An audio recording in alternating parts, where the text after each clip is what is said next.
Since moving to Italy, I've been to quite a few events ranging from local sagre through to Pride, but no matter what the event is, one thing has usually remained true. Not all of these events are very easy to find out about. I think I must have missed out on hundreds of events when I first moved to Italy simply because I didn't know about them.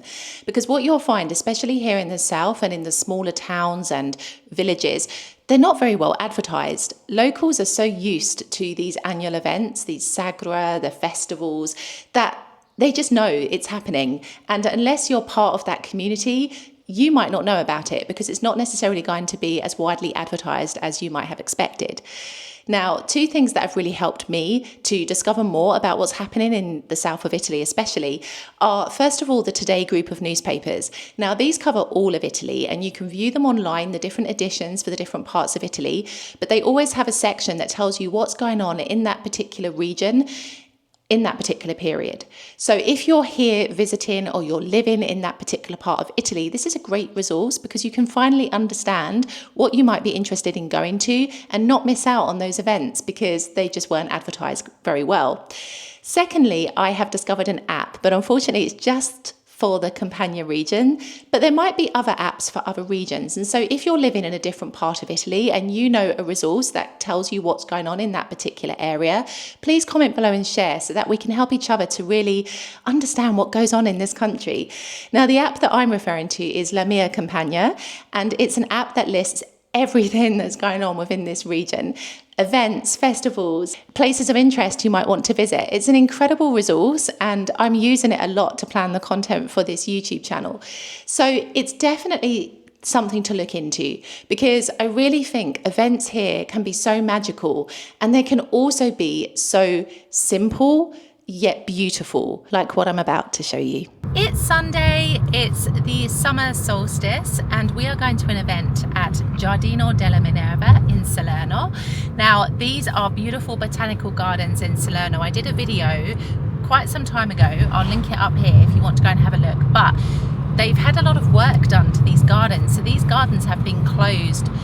Well, they closed before I moved to Palermo in 2022 and they only reopened, I think, the latter part of last year. So they were closed for quite some time and they've kind of done some like restructuring work and I'm excited to see it for that. But we are going there today because there is an event for the summer solstice. There's going to be like all kinds of people there. I'm really, really excited to see kind of the different activities they've got for the summer solstice because the summer solstice is actually a time to let go of what isn't working and embrace what can change and improve in your life. And I feel like that because I'm going to be honest with you, I have definitely been bitten by the comparison bug a lot recently with regards to my content, with regards to the way that I am creating content and the kind of things that I'm doing. And so I want to lose that part of me because we all know that comparison just kills creativity and it just doesn't make you feel good. Like I'm comparing myself and pitting myself up against people that have got like significantly unfair advantages compared to me. Like I have to look at my situation, what I've achieved, and make that be what I focus on. But you see, this can happen in any situation. It can happen when you're moving to Italy. You can start comparing yourself, your progress, your life with other people who are already here. And so this is why it's so important to keep this like front and center of mind. So we're going to go to this event and I'm going to be thinking of that as I'm walking around.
This place is beautiful.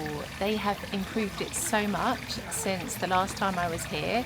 The lighting is spectacular, and that extra roof terrace they didn't used to have open, so it is amazing. But I feel incredible. So I've been to the fire pit. I wrote down my intentions and put them into the fire, which is amazing. And I've witnessed some Tai Chi exercises, a sound bath, and also the air just smells of incense. It's beautiful, and it's actually inspired me to start burning incense in my home again because I actually really like it. So it's absolutely beautiful. It's so relaxing here. What a magnificent way to spend the summer solstice.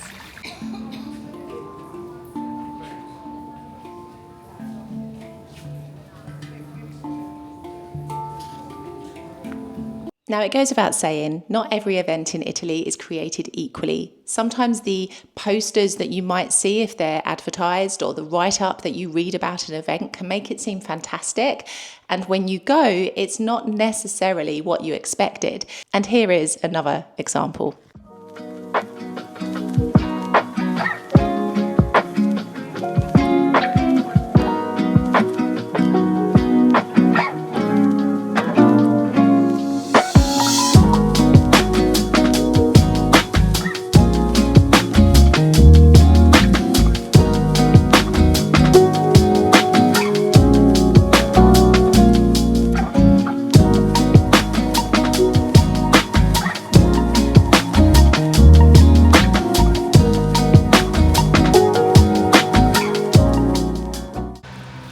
So we came to Britaly, and I had all intentions to film Gusto Italia. This is a travelling kind of, I thought it was a food event, but it's travelling across all of Italy at the moment. It's in Britaly until the end of this week, and then it goes to other parts of Italy throughout the summer.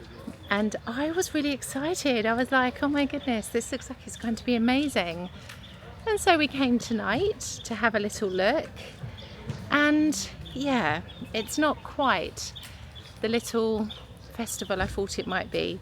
There are stalls, but with all due respect, they are selling things that you could probably get in like a local shop, the local China shops as they call them here in Italy. And it's just not what I was really expecting. And I think, this is something worth talking about, because there are lots of festivals that take place here in Italy, but so many of them are disappointments. I remember last year I went to a cherry festival, and there was only one stand selling cherries, and it's a cherry festival. So this is what I mean. It's quite funny how these events can sometimes be a little bit more of a disappointment than, exciting as you might have expected. But still, it's nice to come to Britaly this evening. It's been raining today, and so as a result there are not many tourists here. Well, there are some here, but the Lidos have closed early, etc., because of the heavy rain this afternoon. But it's just something, I don't know, I feel really stuck in the middle, because I understand that these events, for many people, it's their livelihood. And I can see it from that perspective. I can see that these people depend on the summer season. They depend on these kinds of events to make their money. But at the same time, I also struggle with prices. I did a reel this afternoon because I saw something on Instagram that was talking about the beach clubs in Positano. And the prices are ridiculous. I found a beach club that was super chic, super straight out of Vogue. It was amazing. €500 a day for a bed and an umbrella. No food or drink, your towel and amenities, and that's it. And I was like, that is mad. That is completely nuts, because here in Britaly you could probably get a season pass for just over €1,000 for all of the summer season. So it's quite crazy to think that people would pay that just for one day. But I think this is where I struggle a little bit with this. I can see both sides of the coin, but yeah, it's this. I think I have to, after nearly 8 years here, set my expectations a little bit better when it comes to events.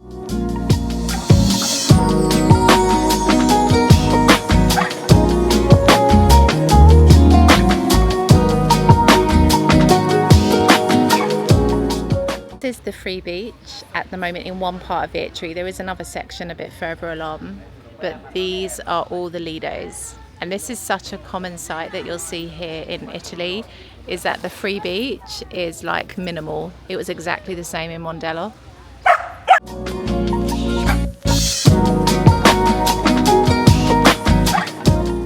So I guess the thing to remember here is that set your expectations well when you come to Italy. Sometimes you can go to an event and it blows you away. It's really well organized, it's advertised well, and you just have a great experience.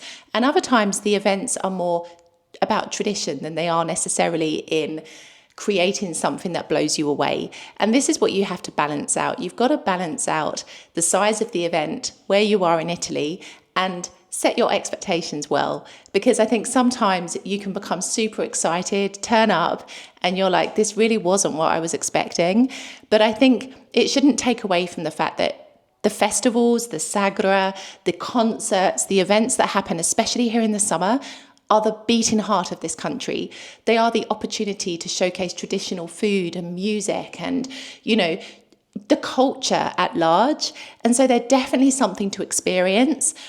But I would say go in with lower expectations and be pleasantly surprised. I feel like that's the better way around.